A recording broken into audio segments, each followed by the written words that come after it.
Là, c'est nickel. Ah, on bouge plus. On bouge plus. Oh là. Bonjour, je m'appelle Harry Dupont, je suis modélisateur et je vais vous présenter la modélisation. On cherche dans un modèle à imiter des choses. C'est-à-dire qu'en gros, on va chercher à reproduire, à créer un laboratoire qu'on peut facilement manipuler, changer des paramètres, etc. pour manipuler l'objet. Si je prends l'exemple de la maquette d'avion, en fait, on va créer un mini-avion dans lequel on va pouvoir changer la nature des ailes, dans le matériau, la forme, etc.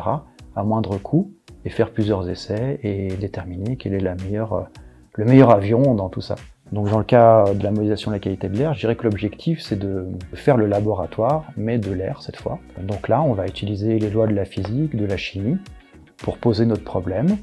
On va numériser ce problème-là, donc créer des boîtes numériques où on va dedans appliquer ces lois-là, et ensuite déterminer ce qu'on a comme concentration de polluants. Dire qu'en fait le métier d'atmo de modélisation, c'est un peu faire l'impossible. On doit parfois prédire des choses qui vont devenir réelles, mais on ne sait pas encore, comme, je sais pas, couper toutes les émissions de la région et regarder ce qui se passe.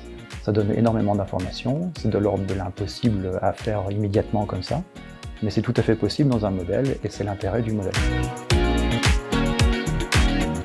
En fait, il y a du jeu dans la modélisation. Le modèle, je trouve, c'est un bel outil pédagogique pour expliquer. Ça demande beaucoup de préparation pour le faire, mais je pense que c'est un bon outil pour expliquer et faire comprendre aux gens, par des modèles parfois simples, mais très efficaces, faire comprendre un peu les enjeux qui sont liés à la dispersion atmosphérique, la pollution, les problèmes de pollution, de qualité de l'air. Il faut aimer modéliser, il faut aimer l'artisanat, il faut aimer jouer, effectivement, être rigoureux, persévérant, et puis il faut savoir se remettre en question.